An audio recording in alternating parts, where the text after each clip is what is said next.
Hey guys, welcome again. स्वागत है आपका दोबारा हमारे इस चैनल में। आज हम एथिक्स स्टार्ट करने वाले हैं। काफ़ी स्टूडेंट्स बोल रहे थे कि सर पैरेलल मेंस का भी सब्जेक्ट चलते रहने दीजिए ताकि कोर्स समय पर कवर हो जाए। तो हम एथिक्स आज से स्टार्ट करने वाले हैं और ये एथिक्स में हम जो पढ़ेंगे वो आरएस और आईएएस, यूपीएससी और आरपीएससी दोनों के लिए हम कवर करके चलेंगे, क्योंकि कुछ स्टूडेंट यूपीएससी के भी हैं। तो एक्चुअली क्या है कि एथिक्स एक अप्लाइड सब्जेक्ट है और हमें इसके बारे में मल्टी डायमेंशनल चीज़ें पता होनी चाहिए। जितना हमें पता होगा हमारा आंसर उतना ही उस मॉडल आंसर के इक्विवेलेंट हो पाएगा जो कमीशन प्रोवाइड करता है एग्जामिनर्स को। तो आज हम ज़्यादा समय न गंवाते हुए डायरेक्ट एथिक्स से स्टार्ट करते हैं। आज हम स्टार्ट करेंगे subjectivity, objectivity, constitutional ethics and quantum. ये हमारा आज का फर्स्ट टॉपिक रहेगा। और आज क्योंकि हमारी पहली क्लास है तो हम पहले बेस बनाने की तैयार करेंगे, फिर उसके बाद धीरे धीरे हम अपना स्पीड और कोर्स को आगे लेके जाएंगे। तो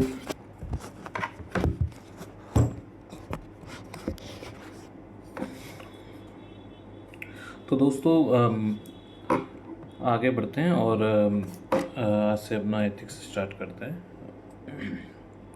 देखिए, आपसे मैं अगर पूछूं कि क्या आप शाकाहारी हैं या मांसाहारी हैं, तो हो सकता है कुछ लोग आप में से शाकाहारी हों और ये भी हो सकता है कुछ लोग आप में मांसाहारी हों। और कुछ लोग तो क्या आप में से कुछ लोग सही हैं जो कि शाकाहारी हैं, या कुछ लोग वो सही हैं जो मांसाहारी हैं। तो ऐसे क्वेश्चंस जब भी हमारे समाज में उभर के आते हैं तो एक हर आदमी का अलग अलग व्यू होता है। अगर कोई शाकाहारी है तो वो आदमी अपना पक्ष पॉजिटिव बताएगा, और अगर मांसाहारी है उसके पास भी अपने पास साइंटिफिक कारण होते हैं। तो इसमें डिफरेंट व्यू हो सकते हैं। ठीक ऐसे ही अगर हम LGBTQ के मुद्दे पे बात करें तो कुछ लोग इसको सही बता सकते हैं, कुछ लोग गलत बता सकते हैं। तो हर व्यक्ति का उत्तर एक जैसा क्या होगा, ज़रा सोच के बताइए। बिल्कुल नहीं होगा, क्योंकि कबीरा इस संसार में भांति भांति के लोग। तो हर आदमी का अपना अपना व्यू होता है, लेकिन क्योंकि हम प्रशासक बनने वाले हैं, प्रशासनिक एग्ज़ाम्स की तैयारी कर रहे हैं, तो हमारा व्यक्तिगत व्यू हो सकता है किसी चीज़ को गलत मानता हो, लेकिन क्योंकि जब हम एक संवैधानिक पद पर रहेंगे या हम एक ऐसे पद पर हैं जहाँ पे आम जनता का हित जुड़ा हुआ है, तो इस बात की हमें पता होना चाहिए कि सभी के लिए अच्छा क्या है। हमारे लिए जो चीज़ अच्छी है कोई ज़रूरी नहीं सबके लिए अच्छी हो। तो हम आगे बढ़ते हैं। देखिए, एथिक्स जो है, देखिए दो शब्द समझिए, सब्जेक्टिविटी और ऑब्जेक्टिविटी। तो सब्जेक्टिव जिस हमने आपसे थोड़ी देर पूछा कि मांसाहारी अच्छे हैं या शाकाहारी अच्छे, तो सबके अपने अपने व्यू आए। तो इसके प्रति जो आपका नज़रिया है ये आपका सब्जेक्टिव नज़रिया है, इसको बोलते हैं व्यक्तिगत दृष्टिकोण। लेकिन अगर मैं आपसे पूछूं कि 2 + 2 क्या होगा, तो आप 4 बताएंगे, या आपसे 5 × 2 तो 10 बताएंगे। कोई ये नहीं कहेगा कि 10.5 मेरे हिसाब से 11, मेरे हिसाब से 15 नहीं। इसे बोलते हैं ऑब्जेक्टिविटी, जो कि हमें मैथ्स में देखने को मिलती है। तो ये मैथ्स को हम एक्सट्रीम ऑब्जेक्टिव सब्जेक्ट मानते हैं, क्योंकि यहाँ पे प्योर लॉजिक पे बात होती है। और अगर हम बात करें फिजिक्स, केमिस्ट्री की, तो ये दो सब्जेक्ट में less objective comparative to maths. लेकिन अगर हम बात करें साहित्य की, तो हम पढ़ते हैं कि एक लाइन के अलग अलग विद्वानों ने अलग अलग अर्थ निकाले। जैसे हमने पढ़ा कि वेज और नॉन वेज में सबके अलग अलग व्यू हैं, LGBTQ पे सबके अपने अलग अलग व्यू हैं। तो आपके नज़रिए में सब्जेक्टिविटी ज़्यादा हावी होती है, ये व्यक्ति के अनुसार बदलती है, जबकि ये सबके लिए समान होते हैं। ऑब्जेक्टिविटी जो होते हैं वो सबके लिए समान होती है और सब्जेक्टिविटी व्यक्ति के अनुसार बदलती रहती है। इसमें आपको ओपिनियन मैटर करता है, इसमें आपके फैक्ट मैटर करते हैं।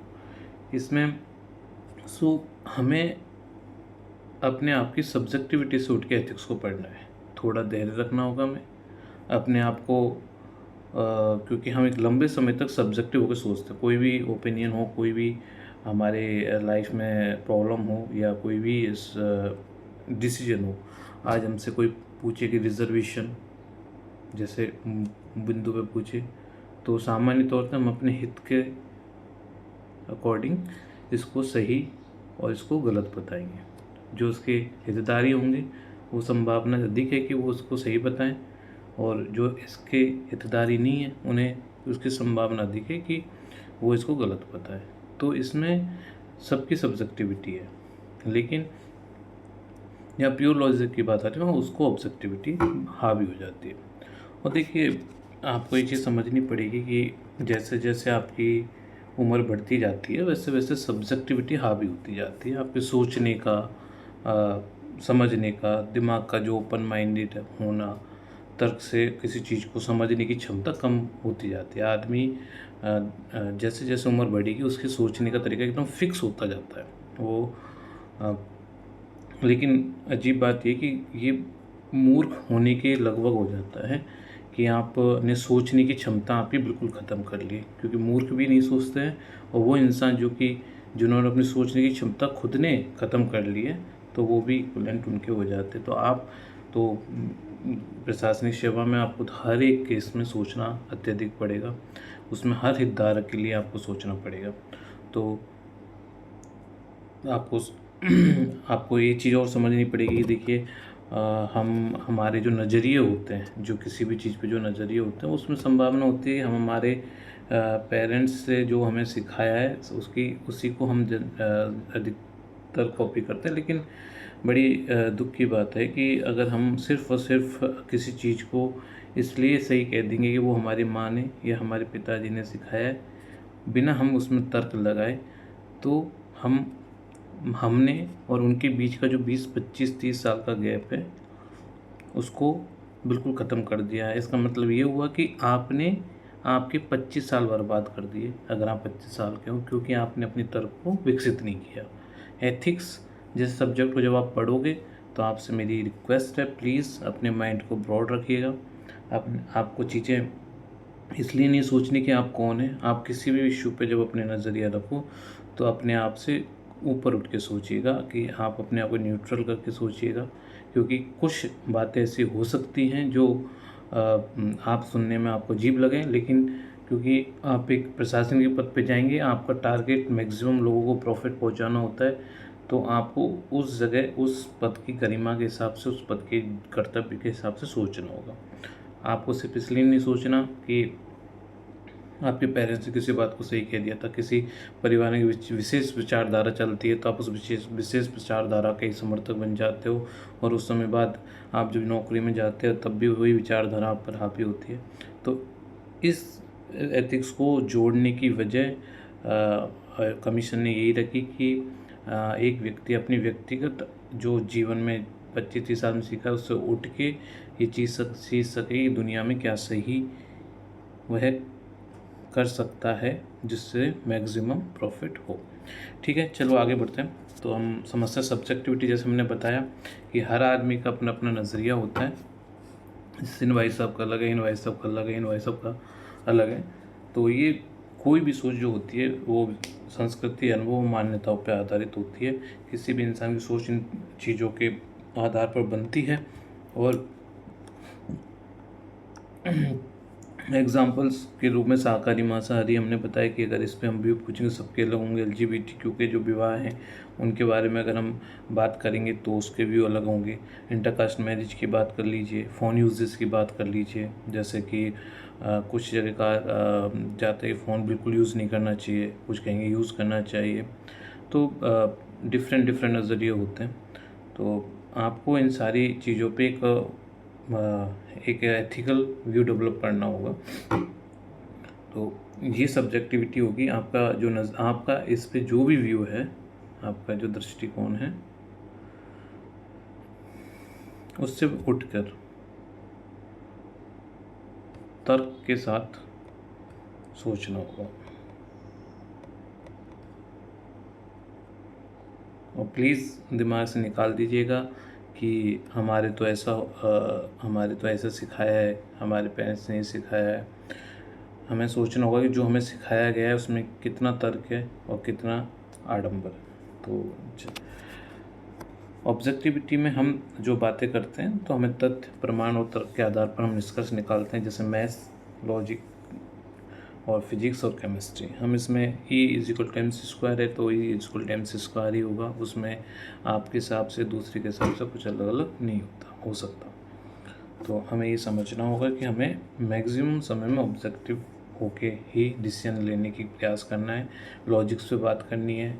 और हमें समझना है कि उसमें हमें जब इमोशनल इंटेलिजेंस हम पढ़ेंगे तब हमको सब्जेक्टिव पक्ष को ख़त्म करके ऑब्जेक्टिव पक्ष रहेगा। ऑब्जेक्टिव पक्ष के बाद फिर हमें हमारे इमोशंस के हिसाब से कुछ डिसीजंस लेने होंगे। कई हम केस स्टडीज़ देखेंगे तब आपको ये सारी चीज़ें प्रैक्टिकली क्लियर हो जाएंगी। देन देखिए, एथिक्स को बैलेंस चाहिए, हम बता चुके हैं। हमें एक्सट्रीम सब्जेक्टिव नहीं होना और एक्सट्रीम ऑब्जेक्टिव नहीं होना। हम बोले मैक्स ऑब्जेक्टिव। मैक्स ऑब्जेक्टिव मतलब हमारा पढ़ना थोड़ा अपने व्यक्तिगत विचारों को दूर रख के होगा, हमें बैलेंस थिंकिंग करनी पड़ेगी। तो हमें अपने आप के व्यू को बैलेंस थिंकिंग के साथ सोचना होगा। और देखिए, हमें ओपन माइंडेड रहना होगा। जो नए विचारों को हमें सुनने के लिए तैयार होना होगा। अगर हम कहें कि हमें LGBTQ के बारे में बात ही नहीं करनी,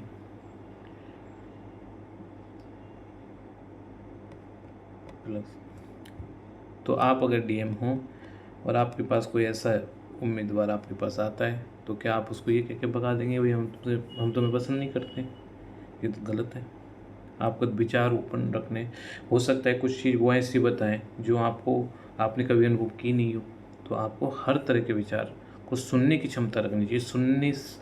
उसकी बात कहने से पहले ही आपको उसको नकार देना नहीं है।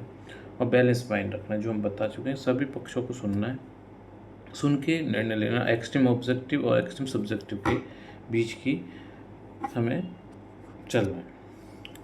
हम बता चुके हैं कि जैसे जैसे आपकी एज बढ़ेगी उसके साथ साथ सोचने का ढांचा अक्सर आपका कठोर हो जाएगा। आप देखते हैं जैसे आदमी बुज़ुर्ग होते हैं तो एक शब्द यूज करते हैं, सठिया गए।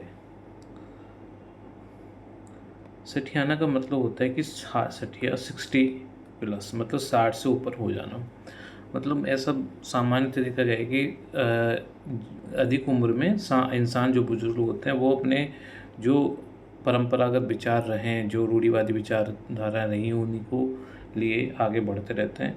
तो आपको अपने, अगर आप उम्र में बड़े हैं, आप अभी जैन जी से भी बड़े हैं, तो आपको अपने विचारों को जैन जी के साथ खुला रखना है। जैन जी के ही भी आपको थॉट सुनने की क्षमता रखनी चाहिए। वो क्या बोलते हैं, उनका क्या नज़रिया है। सिर्फ ये कह देना कि हमारे समय में तो ये था और वही सही है, दैट इज़ नॉट करेक्ट। और if you are going to be an officer in especially in civil services, then these things should not be done by you. Actually आपको समझना चाहिए, क्योंकि आपको हर तरह के व्यू सुनने होंगे। इवन ट्रांसजेंडर लोग भी आपके पास हेल्प लेने आएंगे।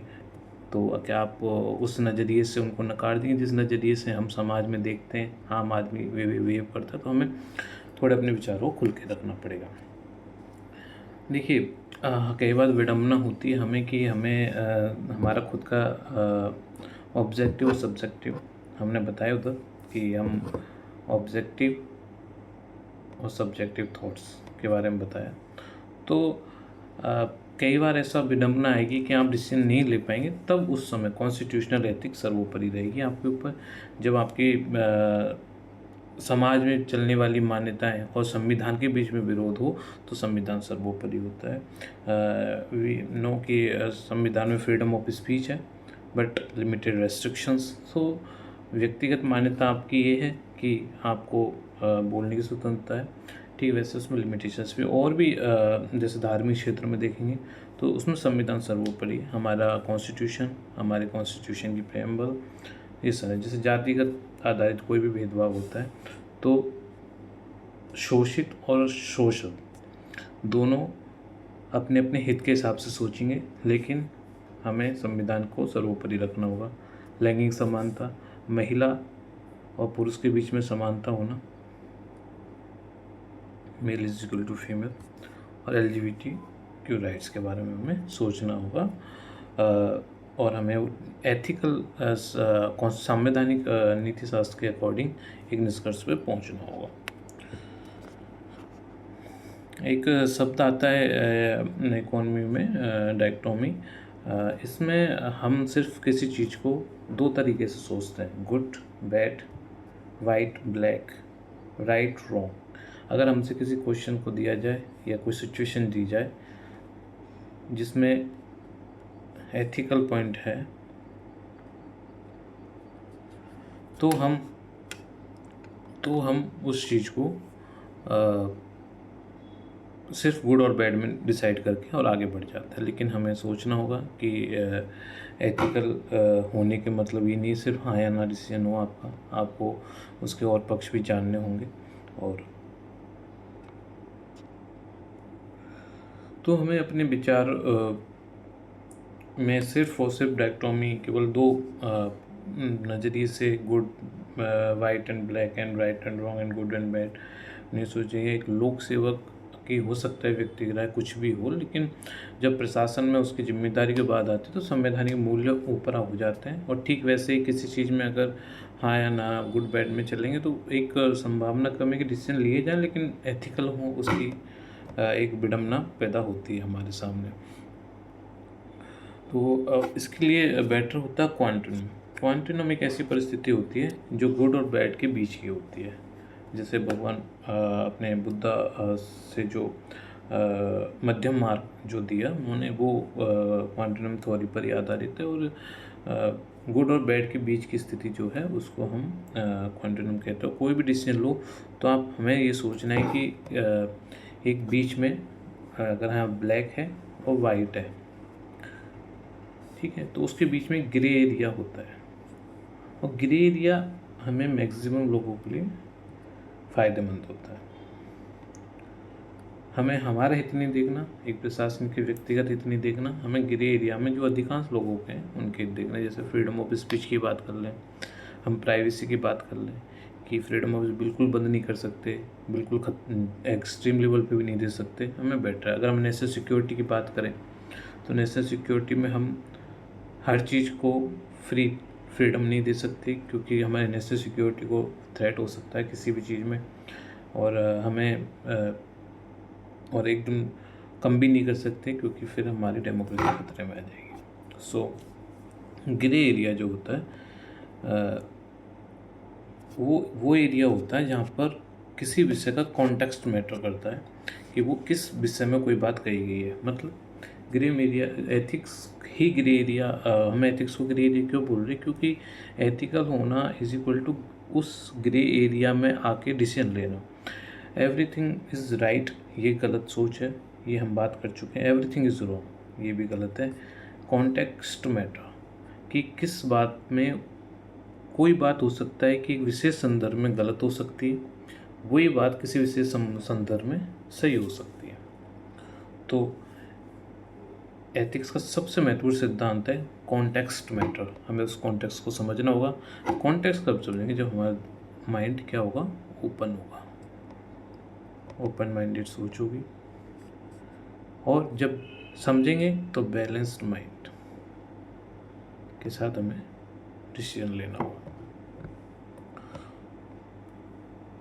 सो हमें ग्रे एरिया का बारे में सोचना होगा। ग्रे एरिया जनरली वो एरिया होता है जहाँ पे मैक्सिमम लोगों को हित होता है, जैसे हम बता चुके हैं। तो हम कह सकते हैं ethics is the art of balancing subjectivity, objectivity and constitutional values. हमें बैलेंस करना इन तीनों चीज़ों में एथिक्स कहलाता है। चलो एथिक्स सिलेबस का थोड़ा मैपिंग कर दें। देखिए, एथिक्स एक इंटरडिसिप्लिनरी सब्जेक्ट है। हमें एथिक्स के लिए हमें सोशियोलॉजी से भी एथिक्स कनेक्टेड है, समाजशास्त्र से, साइकोलॉजी मनोविज्ञान से, फिलोसफी दर्शन शास्त्र से, और लोक प्रशासन पब्लिक एडमिनिस्ट्रेशन से। हम सोशियोलॉजी से हम सोसाइटी वाला सेक्शन हम पढ़ती हैं। साइकोलॉजी में हमें हमारी एटीट्यूड अभिवृत्ति बोलते हैं, जिसे EI और एप्टीट्यूड अभिरुचि पढ़ना होगा। और फिलोसफी से हम पर्सनलिटीज़ पढ़ेंगे और थिंकर्स पढ़ेंगे। और पब्लिक एडमिनिस्ट्रेशन जो लोक प्रशासन होता है, गवर्नेंस पढ़ेंगे। तो एथिक्स का मतलब है स्टडी ऑफ राइट कंडक्ट, क्या सही है क्या गलत है ये डिसाइड करना। तो सिर्फ जनरली हम अगर किसी भी बात को हम कहें तो क्या इतना आसान है किसी चीज़ को हाँ या ना करना। अभी आप समझ चुके हैं कि अगर हम सिर्फ सब्जेक्टिव होकर सोचें तो हम डिसीजन तुरंत ले सकते हैं किसी बात पर, लेकिन क्योंकि हम एक ऐसे पद पर रहें और एक सामान्य इंसान को भी कोई भी डिसीजन लेने से पहले अपने आप को सब्जेक्टिव होकर नहीं सोचना चाहिए। उसे अपने आप को सब्जेक्टिव ऑब्जेक्टिव के बीच में रख के सोचना चाहिए कि क्या, क्योंकि अगर वो फुल्ली ऑब्जेक्टिव हो गया तो वो इमोशनलेस हो जाएगा, जो कि एक सोसाइटी के लिए खतरा भी होगा, क्योंकि फुल्ली ऑब्जेक्टिव इंसान इमोशनलेस होता है। अगर और इमोशनलेस होना, एम्पैथी ना होना, किसी के दर्द के प्रति आपकी एम्पैथी नहीं है, तो वो फिर आप डिसीजन उस ऐसे शायद नहीं कर पाओ जो सबके लिए फ़ायदेमंद हो सके। तो क्या सही है क्या गलत है और हमें क्या करना चाहिए, ये एथिक्स का मतलब होता है। अब हम एथिक्स का को दो भागों में हम पढ़ेंगे, पहले फिलोसफी और फिर उसकी पढ़ेंगे हम सोसाइटी। तो एथिक्स के 2 टाइप्स हैं, एक तो philosophy and another one is society.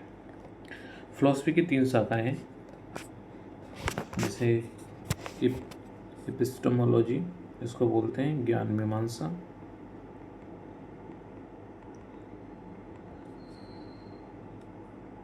Metaphysics को तत्व मीमांसा,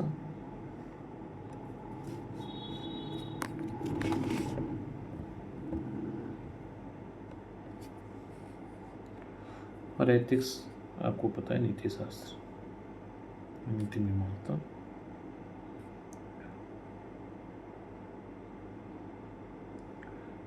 दर्शन में हमें ये 3 चीज़ें पढ़नी है, इससे मोर देन हमारे एथिक्स में इतना ही हमें ज़रूरत पड़ेगी और उसमें हमारा ये चीज़ क्लियर भी हो जाएगी। तो हम बात करते हैं ज्ञान मीमांसा की। ज्ञान मीमांसा का मतलब ये है कि जो आपका ज्ञान है, आप प्रेजेंट में जितने नॉलेजेबल हो, क्या वह वैलिड है। अगर आप सोचिए आपको एक बार डाउट हो जाए कि आपकी नॉलेज जो है, आपके जितने विचार है, उनका कोई अस्तित्व नहीं है, कोई आधार नहीं है, तो एक वैक्यूम क्रिएट हो जाएगा। और क्या आपसे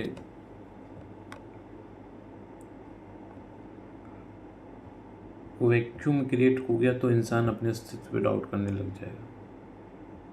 अगर आपसे कोई कहे कि पृथ्वी सपाट है और आपसे पूछे कारण, तो आप कहें बस मुझे पता है, सुना है, नहीं। आपका पहला सवाल होगा कि आपके पास प्रमाण क्या है। तो ज्ञान मीमांसा कि आपने जो बात कही है वो वैलिड है या नहीं है, आपकी ज्ञान का सोर्स क्या है, इसको ज्ञान मीमांसा कहते हैं। तत्व मीमांसा में अपने मतलब जीवन का अस्तित्व क्या है, मैं कौन हूँ, हु आई एम, जीवन का उद्देश्य क्या है, क्या आत्मा का कोई अस्तित्व है, ये सारी चीज़ें हम तत्व मीमांसा में पढ़ते हैं। मेटाफिजिक्स में ईश्वर, आत्मा, ब्रह्मांड, जीवन का उद्देश्य, इसके बारे में डिटेल से आगे एक एक को लेंगे और जब आपको और अच्छे से हम समझाएंगे। फिलहाल आप मोटा मोटा एक माइंड मैप तैयार कीजिए। और एथिक्स नीति शास्त्र, क्या करना चाहिए ये हम पढ़ ही रहे, कैसे जीना चाहिए, सही साधन क्या है। महात्मा गांधी जी ने कहा था कि मीन्स आर एज इम्पोर्टेंट, साध्य जो है, साधन जो है आपके साध्य के इक्विवेलेंट हैं, साध्य भी आपके नैतिक होनी चाहिए और आपके साधन भी नैतिक होने चाहिए। क्या कोई आपको अपनी सफलता प्राप्त करने के लिए अगर किसी को मार के जाना पड़ रहा है, तो इस प्रकार की सफलता गांधी जी के अकॉर्डिंग बिल्कुल भी नैतिक नहीं है। आपको हो सकता है लगे, लेकिन वो नैतिक नहीं है। हम ऊपर तत्वमीमांसा में ईश्वर, आत्मा और उनके ब्रह्मांड के रहस्य को जानते हैं, और हमारे भारतीय दर्शन के अनुसार मनुष्य के जीवन का उद्देश्य पुरुषार्थ बताया, तो धर्म अर्थ काम मोक्ष जो हम पढ़ते हैं। तो ठीक वो नीति मीमांसा में एथिक्स क्या करना चाहिए, तो यहाँ आ जाएंगे फिर भारतीय दर्शन और कैसे करना चाहिए, मतलब मैं साधन कैसे होने चाहिए, ये सारी चीज़ें हम एथिक्स में पढ़ते हैं। और तो आगे बढ़ते हैं दोस्तों फिर एथिक्स और सोसाइटी। देखिए एथिक्स क्यों ज़रूरी है। देखिए अगर हमारे समाज में अगर एथिक्स नहीं होगी तो समाज ही जंगल बन जाएगा, कंप्लीटली सिविलाइजेशन को खतरा हो जाता है। एथिकल होना, एथिक्स से ही इंसान अपने जीवन को और दूसरे के जीवन के प्रति एक सम्मान का भाव रखता है। जंगल में गए, शेर को भूख लगी, हिरन खा लिया। हमें कभी कभी सौकड़ होता है, यार क्यों खा लिया, क्यों? क्योंकि हमारे अंदर एथिक्स डेवलप हो चुकी है। किसी को जीने के लिए हम किसी को मार नहीं सकते, लेकिन जानवरों में जंगल में नहीं होती। वो कम्प्लीटली ऑब्जेक्टिव होकर सोचते हैं, उन्हें जीना है तो किसी को मारना पड़ेगा। लेकिन समाज में, किसी सिविलाइज संस्कृति कल्चर में ये पॉसिबल नहीं है, और इसीलिए इंसान को एक सभ्य मानव कहा जाता है। कभी कभी हम किसी से कहते हैं कि तुम तो जानवर, इसका मतलब ये कि वो एथिकल नहीं है। एथिक्स और सोसाइटी, चलो एथिक्स और सोसाइटी के रिलेशनशिप पढ़ते हैं। तो हम देखते हैं कि समाज की व्यवस्था को बनाने के लिए नैतिक व्यवस्था होती है, जिससे मूल्य और प्रतिमानों का निर्धारण, वैल्यूज एंड नॉर्म्स क्या होते हैं, हम आगे पढ़ेंगे इनको। और ये व्यक्ति के आचरण को किस प्रकार निर्धारित करते हैं। फॉर एग्जाम्पल हम न्यूबॉर्न बेबी को देखते हैं। जब वो पैदा होता है, वो क्या वो पैदा होते सामाजिक प्राणी होता है? नहीं, बच्चा जब होता है वो असोशियल या एंटी सोशल क्या होता है, बताइए? क्या वो समाज के विरोधी होता है या समाज से तुष्ट होता है? तो चलो एक केस पढ़ते हैं। जब बच्चा जन्म लेता है तो वो असोशियल होता है, मतलब समाज से तटस्थ। मतलब किसी की शादी, प्रोग्राम या किसी का बर्थडे में उसे जाने ना जाने से इन्फेंट, न्यूली बोर्न बच्चे को फर्क नहीं पड़ता। फिर आता है सोशल। सोशल आदमी शादी में जाएगा, फॉर एग्जाम्पल शादी का एग्जाम्पल लेके समझ, और अनसोशल शादी में नहीं जाएगा। ठीक है, नया बच्चा असोशियल होता है, वो शादी में जाने ना जाने से उसको फ़र्क नहीं पड़ता, उससे बस अपने कंफर्ट से मतलब है। जहाँ उसको प्रॉब्लम हो रही है वो वहाँ रोना स्टार्ट कर देगा। लेकिन सोशल आदमी शादी में जाएगा, अनसोशल शादी में नहीं जाएगा। ये कभी कभी स्टूडेंट की या जो कॉम्पिटिशन्स में तैयारी करते हैं उनकी लाइफ हो जाती है। एक लंबे समय तक पढ़ते पढ़ते शादी ब्याह में न जाना, आपका किसी प्रोग्राम अटेंड नहीं करना, तो ये सब अनसोशल आदमी समझ आता। लेकिन एंटी सोशल आदमी को जो शादी में आग लगा देगा या शादी में शांति भंग कर देना, तो ये होता है समाज विरोधी। एसोशियल को असामाजिक नहीं बोलेंगे, समाज तटस्थ। अनसोशियल को असामाजिक, एंटी सोशल को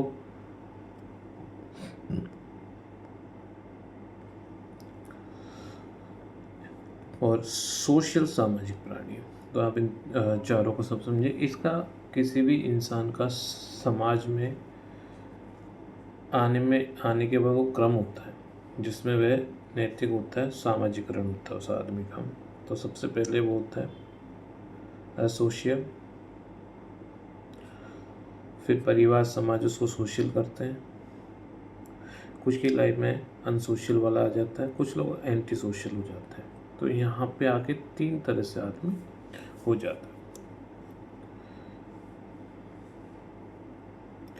सामाजिकरण की जो प्रक्रिया चलती है उसमें असोशल से आदमी सोशल बनेगा और उससे सीखने की प्रक्रिया होगी। फिर इसी के लिए न्यूली बॉर्न बेबी है, सोसाइटी उसे वैल्यू सिखाएगी और वो सामाजिक इंसान बन जाएगा। तो ये तो सामाजिकरण की बात होगी, लेकिन वैल्यूज़ क्या है फिर उसको सिखाई जाती है। तो हमें समझना होगा कि जब आदमी सामाजिकरण होता है किसी बेबी का, तो उसे mother is the first teacher, और परिवार से उस चीज़ें सीखता है, माँ परिवार से। अगर कुछ गलत काम कर दिया तो उसे दंड मिलेगा, जिससे उसको फ़ोन नहीं चलाने देंगे, आज के समय का दंड। और फिर पुरस्कार मिलेगा, अगर उसने अच्छा काम किया उसको चॉकलेट ला के दे दी। ठीक वैसे ही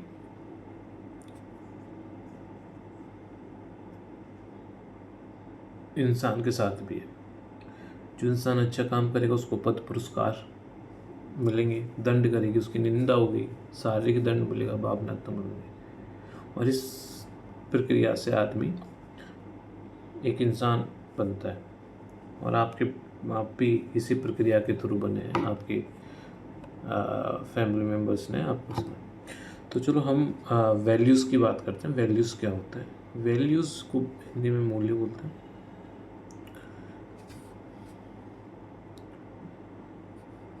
मूल्य, ठीक है। वैल्यूज़ होते हैं डिज़ायर आइडल्स, इच्छित जो नैतिक आदर्श हैं उनको हम बोलेंगे नैतिक आदर्श, जो किसी समाज में प्रतिष्ठित होते हैं। जरूरी नहीं कि वो आदर्श दूसरे समाज के लिए सही हो। जो आदर्श हमारे इंडिया में है वो हमारे जो मूल्य बन गए, सोसाइटी का जो हिस्सा बन के वो हमारे मूल्य बन गए, हो सकता है किसी दूसरे देश में हो जाए तो वो उसके अपोजिट कर रहा है। इनमें से कुछ डिजायर्ड वैल्यूज़ जो सर्वमान्य हैं: सत्य, ईमानदारी, अहिंसा, अनुशासन, सम्मान, करुणा, हमारे समाज में आदर करना बड़ों का, साहस इत्यादि मूल्य माने जाते हैं। अच्छा, मूल्य की विशेषताएं क्या होती हैं? मूल्य को डिफाइन कैसे करें? ये एक नैतिक जीवन के आदर्श होते हैं। ये अमूर्त होते हैं क्योंकि इनको हम छू नहीं सकते, जन्मजात नहीं होते, समाज में सिखाए जाते हैं, समाज विशेष के अनुसार निर्मित और परिवर्तित होते हैं, संख्या में अनेक होते हैं, स्थिर होते हैं। एक्चुअली इनको बदलना आसान नहीं होता, और नैतिक निर्णयों के लिए पथ प्रदर्शन करते हैं। ये आपके जो नैतिक निर्णय लेने हैं उनके लिए रास्ता दिखाते हैं, और इनका एक पथ सोपान होता है। जैसे कि आपको कहा जाए कि आपके अंदर आपको पास ऑप्शन है कि शांति, ईमानदारी और अनुशासन, तो आप सबसे पहले किस चीज़ को अपनाएंगे? जैसे फॉर एग्ज़ाम्पल आपको एक देश दूसरे देश पर अटैक करने वाला है, एक स्थिति मूल्य कैसे स्थिति की परिस्थिति के हिसाब से बदलते हैं ये हमें समझना होगा, क्योंकि हम मूल्य को भी हमेशा सही मान के उसको ब्लाइंडली फॉलो नहीं कर सकते। जैसे मान लो देश ए कंट्री बी पे घोषित करता है कि मैं इस पर न्यूक्लियर अटैक करूँगा। ये केस स्टडी है, आप मुझे इसका जवाब देंगे। और टाइम घोषित किया इसने 11 AM, ठीक है। 10:40 पे बी के PM आते हैं और कहते हैं कि हम नेगोशिएट करना चाहते हैं, शांति प्रस्ताव लेके। तो क्या एक देश का जो प्राइम मिनिस्टर है उसको ये कहना चाहिए, जो कि कहे कि मैं तो भाई पंक्चुअल हूँ और मेरा पंक्चुअल हमारी सोसाइटी में वैल्यू है और हमने कह दिया तब न्यूक्लियर अटैक तो होगा, 11 बजे करेंगे, आप शांति प्रस्ताव रखो या ना करो। और या फिर ऐसा हो कि बी ने एक टीम बनाई, वो टीम नेगोशिएट करने के लिए ए के पास आती है, क्योंकि उनको पता है कि इनसे नेगोशिएशन के लिए हमें जाना पड़ेगा, और ये इनको एक ऑफ़र रखते हैं कि हम आपके साथ FTA कर लेंगे, या कोई मॉनेटरी गेन दे दिया देश को। ये बेईमानी थी, लेकिन एक तरह से देखा जाए तो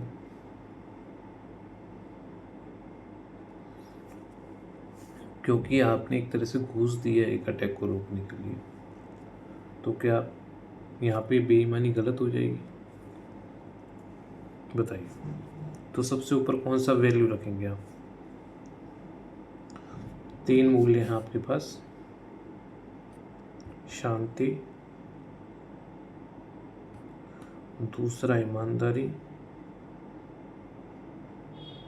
और तीसरा अनुशासन। हम बताए थे पद सोपान बदलता है, तो इसमें पद सोपान कैसे बदलता है हर समाज में परिस्थिति के हिसाब से, हमने बात की एथिक्स में। तो इस सिचुएशन में हमारी फर्स्ट प्रायोरिटी होगी कि हम शांति बनाए किसी भी कंडीशन में, क्योंकि मानव हानि सबसे बड़ी हानि है। तो सबसे पहले शांति लाएंगे हम, उसके बाद ईमानदारी। ठीक है, अगर हमने वो हमारी इस डील से नेगोशिएट होते हैं तो हम इसको दरकिनार कर सकते हैं। अगर देश इंसान बचेंगे तो वो काम करेंगे, इकोनॉमी बूस्ट करेगी। और लास्ट में अनुशासन, बिकॉज सिर्फ ये अगर PM ये कहता कि मैं अनुशासन मेरी फर्स्ट वैल्यू है और मैं तो अटैक करूँगा, तो क्या ये अटैक रुकता? नहीं रुकता। तो वैल्यूज समय के अकॉर्डिंग चेंज होती है। फॉर एग्जांपल एक केस हिस्ट्री और बताइए, आप का एग्ज़ाम है और आप एग्ज़ाम देने जा रहे हैं और आपके बीच में आपको पता चला कि आपका सफिशिएंट टाइम है 30 मिनट, और आपको पता चला कि बी एक आदमी है, आप ए हैं, और बी का एक्सीडेंट हो गया है। आपके पास 2 ऑप्शन है। जनरली आप पंक्चुअल हैं, लेकिन इस आपको वैल्यू आपका गुण है, आपको जानते हैं, वो टाइम समय पे आता है आप, और उस दिन एग्ज़ाम है, एग्ज़ाम के दिन तो 10 मिनट पहले पहुंच जाएंगे, लेकिन आपको एक एक्सीडेंट मिलता है। तो क्या आप अपनी वैल्यू जो दूसरी की करुणा, इसको ऊपर रखेंगे या अपने पंक्चुअलिटी को, समयबद्धता को? डेफिनेटली आप अपनी करुणा को ऊपर रखेंगे, और समय रहते आप उसको एम्बुलेंस में बुलाएंगे या कोई उसके लिए हेल्प अवेलेबल करा के अपने एग्ज़ाम के लिए जाएंगे। इस प्रकार वैल्यू का एक पदसोपान होता है, हम ऊपर पढ़े थे। और वैल्यू वो होते हैं जो डिज़ायर्ड आइडल्स होते हैं, जो समाज चाहता है कि हमारे अंदर हो, वो हर समाज के हिसाब से बदलते हैं। आज हम वैल्यूज़ के थोड़े गुण पढ़ते हैं। देखो, वैल्यूज़ मॉरल आइडल्स होते हैं, डिज़ायरेबल होते हैं, सीखे जाते हैं। इनके गुण क्या हैं हमारे, आगे हम प्रकार पढ़ेंगे। और ये सोशली एक्सेप्टेड होते हैं। जिस सोसाइटी ने उसको एक्सेप्ट कर लिया, वो उस सोसाइटी के लिए सही हो जाएगा, वो दूसरे सोसाइटी के लिए, दूसरे समाज के लिए ज़रूरी नहीं सही हो। जैसे वेज और नॉन वेज का एग्जांपल ले सकते हैं, और ये उस समाज के विशेष लोगों के व्यवहार को गाइड करते हैं। तो मूल्य हर समाज के अपने हिसाब से, परिस्थिति के हिसाब से बनते हैं। वो उस समाज में जब एक लंबे समय तक आदमी रहता है तो वो उसको यूनिवर्सल ट्रूथ लगने लगता है, क्योंकि वो लंबे समय तो समाज से बाहर नहीं जाता। जब और सोसाइटी और देश और जगह घूमता है तो देखता है कि सर्वाइवल करने के लिए वो मूल्य कैसे चेंज होता है। तो मूल्य में विशेष परिस्थिति में मूल्य भी चेंज होता है। चलो मूल्यों के प्रकार पढ़ते हैं। तो हम पहले मूल्य पढ़े कि हम पीस रखेंगे, फिर हम ईमानदारी दिखाएंगे, फिर अनुशासन, फिर पंक्चुअलिटी। ये हम आपको 10 PM और न्यूक्लियर अटैक हम आपको एग्जाम्पल दे चुके हैं। Type of values. देखिए, वैल्यूज़ कई प्रकार की होती हैं। पहला प्रकार है इंस्ट्रूमेंटल वैल्यूज़, इनको बोलते हैं साधन मूल्य, जैसे अनुशासन, हार्डवर्क, साहस और समयबद्धता, विवेकशील होना और भी इसमें आ जाएंगे। इनको बोलते हैं साधन मूल्य। ठीक है, नेक्स्ट है टर्मिनल वैल्यूज़, इनको बोलते हैं साध्य मूल्य, मतलब जिनका उद्देश्य है की प्राप्ति करने के लिए होता है, जैसे शांति, हैप्पीनेस, खुशी, आत्मविश्वास और प्रोस्पेरिटी एट्सेट्रा। अंतिम लक्ष्य ये होता है इनका। रिलीजियस वैल्यूज़, धार्मिक मूल्य, धर्म द्वारा सिखाए जाते हैं, जैसे जैन धर्म में अहिंसा, बुद्ध धर्म में करुणा, हिंदू में धर्म और इस्लाम में न्याय। तो हर धर्म एक विशेष वैल्यू सिखाता है। वो दूसरे धर्म को हो सकता है नापसंद आए, लेकिन उस धर्म विशेष के लोगों को वो होती है। लेकिन हमें ये पता होना चाहिए कि इस सोसाइटी की वैल्यू है, और उस वैल्यू के हिसाब से जब हम पॉलिसी मेकिंग करेंगे, जब हम एक सिस्टम में जाएंगे, तो हम उस वैल्यू के हिसाब से जानते हैं, तभी हम निर्णय निर्माण कर पाएंगे। Positive and negative.